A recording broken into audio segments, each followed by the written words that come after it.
Menopause क्यों जरूरी है, इससे संबंधित सारी जानकारी प्राप्त करना। नमस्ते, मैं हूं डाइटिशियन शीतल और स्वागत करती हूं आपका अपने चैनल पोषण में, पोषण दैट क्योर्स एंड हील्स। तो मेनोपॉज एक नेचुरल प्रोसेस है जो ऑन एन एवरेज 52 की एज में स्टार्ट हो जाता है। कुछ महिलाओं को ये 50 की एज से पहले भी होता है और कुछ महिलाओं को 55 इयर्स की एज के बाद भी होता है। जिन महिलाओं को ये 50 की एज से पहले होता है, टू बी प्रिसाइज, अगर 45 से पहले होता है तो वो अर्ली मेनोपॉज है, और जिन महिलाओं को ये 55 इयर्स की एज के बाद होता है उसे लेट मेनोपॉज कहते हैं। और एक प्रॉपर मेनोपॉज की जो एक एज होती है ऑन एन एवरेज, वो 52 इयर्स तक हो जाता है। नाउ इसमें क्या होता है कि ये एक नेचुरल प्रोसेस है जिसमें आपकी मेंस्ट्रुअल साइकिल स्टॉप हो जाती है नेचुरली। आपकी ओवरीज जो रिप्रोडक्टिव हार्मोन्स हैं वो प्रोड्यूस करना बंद कर देती हैं, स्पेशली एस्ट्रोजन और प्रोजेस्टेरॉन। लेकिन कुछ केसेस में लाइक सर्जरी होने की वजह से या किसी मेडिकल ट्रीटमेंट होने की वजह से भी मेनोपॉज आ जाता है। तो वो मेनोपॉज जो होता है वो इंड्यूस्ड मेनोपॉज कहते हैं उसको। वो इंड्यूस किया गया है, नेचुरली नहीं हुआ है।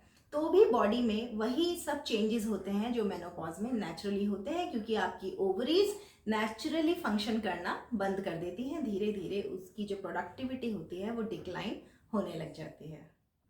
साइंस एंड सिम्टम्स मेनोपॉज के क्या होते हैं? बेसिकली इसमें आपकी बोन वीकनिंग स्टार्ट हो जाती है, जॉइंट एंड मसल एक स्टार्ट हो जाता है, इनसोम्निया मतलब स्लीपिंग डिस्टर्बेंसेस रहते हैं, देन आपकी स्किन और हेयर का टेक्सचर खराब होने लग जाता है, ड्राइनेस हो जाती है, फिर यूरिनरी इनकॉन्टिनेंस भी होता है। तो जनरली जब आपके हार्मोन्स ड्रॉप होने लग जाते हैं उसकी वजह से ये बहुत सारी चीज़ें होने लग जाती हैं। मूड स्विंग्स होते हैं, डिप्रेशन होता है, एंग्जाइटी होता है। लेकिन ये जो सेट ऑफ सिम्टम्स हैं ये सब में एक समान नहीं रहते। कुछ महिलाओं में कुछ सिम्टम्स दिखते हैं और दूसरी महिलाओं में अलग सिम्टम्स दिखते हैं, बट ओवरऑल इन सिम्टम्स को जनरलाइज किया गया है कि ये कुछ सिम्टम्स होते हैं जो आपको नजर आने लग जाएंगे। तो पेरीमेनोपॉज वो स्टेज होती है जो एक्चुअल मेनोपॉज से पहले 8 से 10 साल, 8 to 10 इयर्स पहले किक इन हो जाती है,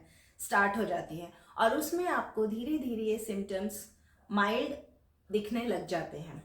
तो आपको समझना पड़ेगा, like body starts telling on its own, वो सिग्नल ऐसे देने लग जाती है कि अब आपका ये ट्रांजिशन फेज है और आप अब मेनोपॉज में स्टेप करने जा रहे हैं। तो 8 to 10 इयर्स एक्चुअल मेनोपॉज से पहले, जिसे हम पेरीमेनोपॉज कहते हैं इस स्टेज को, उससे पहले ये सिम्टम्स दिखने स्टार्ट हो जाते हैं। आपकी हेयर का थिनिंग स्टार्ट हो जाता है, टेक्सचर ड्राई होने लग जाता है।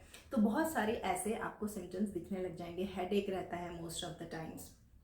सो these are some of the symptoms जो हम जनरलाइज करते हैं मेनोपॉज के। तो पेरीमेनोपॉज वो स्टेज हो गई। फिर मेनोपॉज एक्चुअल स्टेज होती है। मेनोपॉज में a women stage in the stage of menopause for the rest of the life. Menopause होता है जनरली कब आप इसको पता लगा सकते हैं कि मेनोपॉज आ गया है, जब 12 कंसिक्यूटिव मंथ्स आपकी पीरियड्स या आपकी मेंस्ट्रुअल साइकिल मिस हो जाती है। अगर आपकी menstrual cycle continuously 12 consecutive months means 1 year तक अगर आपके पीरियड्स नहीं आते हैं, that means you have attend menopause, menopause आ चुका है।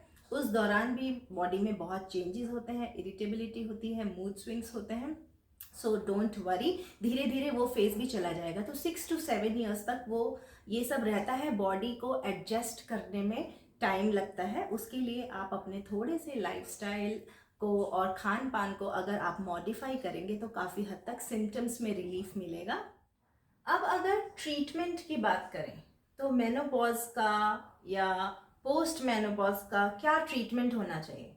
तो एज सच इसका कोई ट्रीटमेंट नहीं होता। सिंस ये नेचुरल प्रोसेस है, it does not require any treatment. But yes, आपके लाइफस्टाइल में और आपके ईटिंग हैबिट्स में अगर हम चेंजेस लेकर आते हैं तो आपके सिम्टम्स में काफ़ी रिलीफ मिलता है। तो जैसे कुछ सिम्टम्स हैं आपके mood swings, anxiety, irritability, depression. ये सब सिम्टम्स क्यों होते हैं? क्योंकि आपके हार्मोन लेवल्स में स्पेशली एस्ट्रोजन लेवल ड्रॉप होने लग जाता है। उसकी वजह से जब हार्मोन इम्बैलेंसेस होने लग जाते हैं बॉडी में, तो ये सारी चीज़ें, ये सारे सिम्टम्स दिखने लग जाते हैं। हॉट फ्लैशेज, यूरिनरी इनकॉन्टिनेंस भी इसी वजह से होता है। बेसिकली यूरिनरी इनकॉन्टिनेंस होता है क्योंकि आपका ड्यूरिंग मेनोपॉज आपके जो पेल्विक फ्लोर मसल्स होते हैं वो वीक होने लग जाते हैं। बट डेफिनेटली एक्सरसाइज से, जिसको हम केगल एक्सरसाइजेस कहते हैं, अगर हम वो रेगुलरली प्रैक्टिस करते हैं तो हमारी पेल्विक फ्लोर काफ़ी अच्छी मजबूत हो जाती है। फिर देखते हैं बोन वीकनिंग। बोन वीकनिंग भी स्टार्ट हो जाती है। तो बोन वीकनिंग को ऑस्टियोपीनिया कहते हैं। बट ये बोन वीकनिंग अगर प्रोलॉन्ग्ड हो जाए, अगर लंबे समय तक बोन वीक होना शुरू हो जाता है, क्योंकि कैल्शियम होम्योस्टैसिस पे भी इफेक्ट पड़ता है। आपके एस्ट्रोजन लेवल कम होने की वजह से, हार्मोन्स कम होने की वजह से आपके कैल्शियम का अब्जॉर्प्शन कम होने लग जाता है बॉडी में, जिसकी वजह से प्रोलॉन्ग्ड बोन वीकनिंग आपको it leads to osteoporosis also. Osteoporosis में आपके बोन्स हॉलो हो जाते हैं अंदर से। So basically that is a more severe condition. फिर हाई बीपी, ब्लड प्रेशर में फ्लक्चुएशंस होने लग जाते हैं। जब भी ब्लड प्रेशर में फ्लक्चुएशन होगा आपका और बहुत फ्रीक्वेंट होगा, that may lead to other cardiovascular diseases, जिनको हम सीवीडी कहते हैं। तो हार्ट इश्यूज भी आने लग जाते हैं कुछ लोगों में। देन वेट गेन, डेफिनेटली कुछ विमेन ऐसी होती हैं जो कहती हैं, नॉट एवरीवन, बट उनको सेंट्रल ओबेसिटी, वेट गेन, आपका जो एडिपोज टिश्यूज होते हैं, एडिपोसिटी जिसको बोलते हैं, वहां पर आपका वेट गेन स्पेशली होने लग जाता है। बाकी बॉडी पार्ट्स पर उतना नहीं सिग्निफिकेंट होता, लेकिन आपके सेंट्रल रीजन में फैट इकट्ठा होने लग जाता है, तो उसको सेंट्रल ओबेसिटी कहते हैं। And because of that metabolic conditions start होने लग जाती हैं। तो इंसुलिन रेजिस्टेंस होने लग जाता है बॉडी में, कार्बोहाइड्रेट मेटाबॉलिज्म डिस्टर्ब हो जाता है। So that these are some of the things. तो हम अपनी लाइफस्टाइल और खान पान को अगर थोड़ा सा मॉडिफाई कर लेंगे तो हमें इन सब सिम्टम्स से रिलीफ मिलेगा। एंड ओवरऑल जो हमारी हेल्थ है, मतलब इमोशनल हेल्थ और physical health, of course in दोनों में आप काफ़ी सिग्निफिकेंट इम्प्रूवमेंट देखेंगे। आइए अब क्विकली देखते हैं कि डाइट में आपकी क्या क्या होना चाहिए जिससे आपको पेरीमेनोपॉज और पोस्ट मेनोपॉज के सिम्टम्स में आराम मिले। तो सबसे पहले तो आपकी डाइट, बेसिकली मैं अगर यहाँ आपको बोलूँ कि आपकी डाइट ऐसी होनी चाहिए जो कि मेडिटेरेनियन डाइट पैटर्न पे बेस्ड हो। तो मेडिटेरेनियन डाइट क्या होती है? बेसिकली वो डाइट होती है जो कि rich in fruits and vegetables होती है, कुछ भी उसमें डेंस नहीं होता। तो बेसिकली लो कैलोरी डाइट होती है। तो मेडिटेरेनियन डाइट का जो पैटर्न है, अगर आप उसको 8 वीक्स तक फॉलो करते हैं तो आपको सिग्निफिकेंट इम्प्रूवमेंट अपने साइंस एंड सिम्टम्स में दिखने लग जाता है। End of course diet low fat होनी चाहिए, सैचुरेटेड फैट कम होना चाहिए, increase more of unsaturated fat जो आपके वेजिटेबल ऑयल्स में पाया जाता है, नट्स में एंड ऑयल सीड्स में मिलता है। देन सेकेंडली हाई प्रोटीन होना चाहिए। नाउ डाइट हाई प्रोटीन क्यों होनी चाहिए? क्योंकि जो आपके स्केलेटल मसल्स हैं उसमें जो प्रोटीन सिंथेसिस होता है, प्रोटीन जो बनता है, वो ड्यूरिंग मेनोपॉज या at the time of menopause वो सिंथेसिस कम होने लग जाता है। तो प्रॉपर प्रोटीन, मसल प्रोटीन नहीं बन पाता, तो हमें उसको डाइट से पूरा करना है। तो आपकी जो प्रोटीन, हाई प्रोटीन का मतलब होता है कि आपको कम से कम 1.5 ग्राम्स पर केजी बॉडी वेट। तो अगर आपका बॉडी वेट 60 केजी है सपोज, तो 60 केजी को आप 1.5 से मल्टीप्लाई कर लीजिए, जो भी वैल्यू आती है उतना ग्राम्स प्रोटीन आपको अपनी डाइट में थ्रू आउट द डे लेना है। आप उसको इक्वली डिस्ट्रीब्यूट कर सकते हैं। Then low GI foods. Low GI foods का मतलब होता है low glycemic index foods. Low glycemic index foods वो फूड्स होते हैं जो आपको खाने के बाद आपके ब्लड में शुगर को एकदम, शुगर लेवल आपका स्पाइक, ब्लड में शुगर स्पाइक नहीं होती है, तो उनको हम जो लो जीआई फूड्स कहते हैं। तो बेसिकली अगेन कुछ फ्रूट्स ऐसे होते हैं या वेजिटेबल्स जो पानी वाली, जिनमें वाटर कंटेंट बहुत ज़्यादा होता है, वो सारे आपके लो जीआई फूड्स होते हैं। तो बेसिकली कॉम्प्लेक्स कार्बोहाइड्रेट्स, वो कार्बोहाइड्रेट्स जो आपकी बॉडी में धीरे धीरे डाइजेस्ट होते हैं और वो एकदम रैपिडली आपके ब्लड में ग्लूकोज को नहीं बढ़ाते। तो बेसिकली जैसे बार्ले हो गया, जौ जिसको बोलते हैं, ब्रोकन व्हीट हो गया, दलिया, गेहूं का दलिया, फिर आपके ओट्स हो गए, ब्राउन राइस हो गए, ये सब आपके लो जीआई फूड्स और कॉम्प्लेक्स कार्बोहाइड्रेट्स में आते हैं। देन फ्रूट्स एंड वेजिटेबल्स की कम से कम 6 to 8 servings in a day होनी चाहिए। आप अपना रिफाइंड कार्ब्स को कम कीजिए और फ्रूट्स एंड वेजिटेबल की सब जब भी भूख लगती है तो आप अपने जो स्नैक टाइम होता है उसमें भी कोशिश कीजिए कि आप फ्रूट और वेजिटेबल से like fruit salad, vegetable salad या आप वेजिटेबल सूप, स्टूज, ब्रॉथ्स, इन सब चीज़ों को ज़्यादा अपनी डाइट में इंक्लूड कीजिए। देन आते हैं आपके मोस्ट इम्पॉर्टेंट ये मिनरल्स एंड विटामिन। तो एक है कैल्शियम, और कैल्शियम के लिए, कैल्शियम के एब्जॉर्प्शन के लिए जो मोस्ट इम्पॉर्टेंट विटामिन है दैट इज विटामिन डी। तो ये दोनों ही एक सिनर्जिस्टिकली काम करते हैं। तो कैल्शियम भी बोन्स में से कम होने लग जाता है, उसी की वजह से बोन वीकनिंग स्टार्ट हो जाती है एंड फिर लेटर आपका ऑस्टियोपोरोसिस स्टार्ट होने लग जाता है। तो कैल्शियम आपका होना चाहिए 1200 mg per day। This is the recommended dose of calcium कि minimum 1200 milligrams of calcium per day, और विटामिन डी आपका होना चाहिए at least 600 IU per day international units, और धीरे धीरे 600 बाद में फिर आपका 800 IU तक आप उसको इंक्रीज कर सकते हैं। तो कैल्शियम एंड विटामिन डी का बहुत ज़्यादा ध्यान रखना है ड्यूरिंग मेनोपॉज। देन आता है विटामिन के, सेलेनियम एंड मैग्नीशियम। ये भी काफ़ी इंपॉर्टेंट विटामिन और मिनरल्स हैं जो आपको बेसिकली विटामिन के आपके डार्क ग्रीन लीफी वेजिटेबल्स में होता है। तो जितनी पत्तेदार सब्जियां हैं, पालक है, मेथी है, चौलाई है, अभी सर्दियां हैं तो सर्दियों में जितना भी साग आ रहा है आप अच्छे से बना कर खाइए। और आपका सेलेनियम, मैग्नीशियम आपके मोस्टली नट्स में होता है, ऑयल सीड्स में होता है, हर तरह के आपके फ्रूट्स एंड वेजिटेबल्स में होता है। तो अगर आप फ्रूट्स एंड वेजिटेबल्स की सर्विंग्स अच्छी रख रहे हैं अपने दिन भर की, इनफैक्ट अपने कॉम्प्लेक्स कार्बोहाइड्रेट्स भी आप अपने सुबह के ब्रेकफास्ट और लंच में ले रहे हैं, तो इन सारी चीज़ों की पूर्ति सिर्फ उस एक बैलेंस्ड डाइट से ही हो जाएगी। देन यहाँ पे मैं मेंशन करना चाहूँगी कुछ ऐसे फूड्स के बारे में जिनमें फाइटो एस्ट्रोजन प्रेजेंट होते हैं। फाइटो एस्ट्रोजन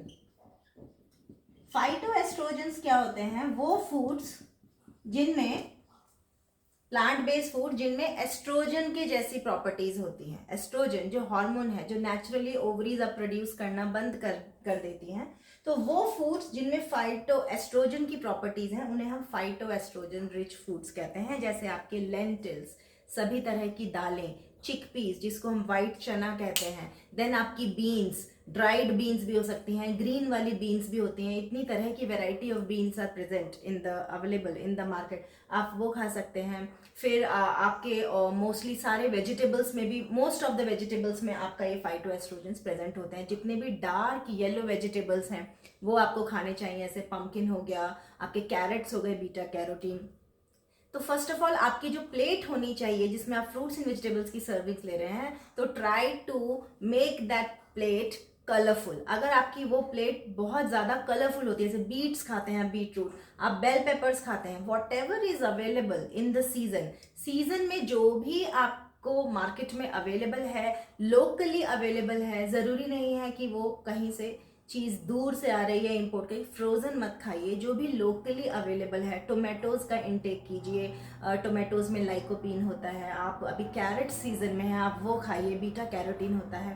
कैरेट अगर आप रॉ खाते हैं इट्स गुड, उसमें फाइबर कंटेंट है, लेकिन अगर कैरेट पका कर खाया जाए तो उसकी एंटीऑक्सीडेंट प्रॉपर्टीज़ बढ़ जाती हैं। तो आप कोशिश कीजिए कि अगर आप कैरेट्स का कंजम्पशन कर रहे हैं तो it should be cooked in the cooked form. तो फाइटो एस्ट्रोजन रिच फूड्स भी आपको अपने डाइट में इंक्लूड करने हैं। Last but not the least is exercise.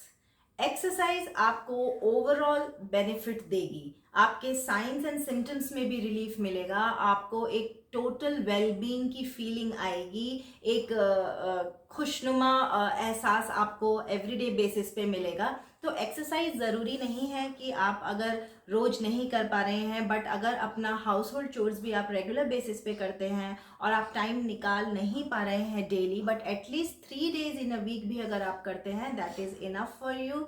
और ज़रूरी नहीं कि आपको जिम जाने का टाइम निकालना पड़े, आप घर पर भी एनी फॉर्म ऑफ एक्सरसाइज कर सकते हैं। आप योगा कर सकते हैं, योगासनास प्रैक्टिस कर सकते हैं, आप किसी भी टाइप का कार्डियो कर सकते हैं, like climbing stairs, dancing, Zumba, what ever you feel like doing कर सकते हैं। And the best exercise is brisk walking. अगर कुछ भी नहीं करना है तो एटलीस्ट आप चल सकते हैं 45 to 60 मिनट्स।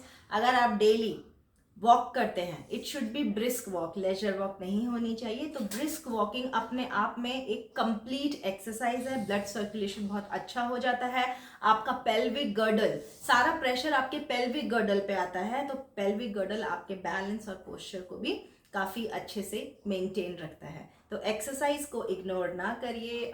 जैसे आप खाना खाते हैं वैसे ही एक्सरसाइज को भी अपनी डेली रूटीन में इंक्लूड कीजिए। तो ये थी मेनोपॉज और लाइफस्टाइल और डाइट से रिलेटेड कुछ बातें जो आप ध्यान रख सकते हैं।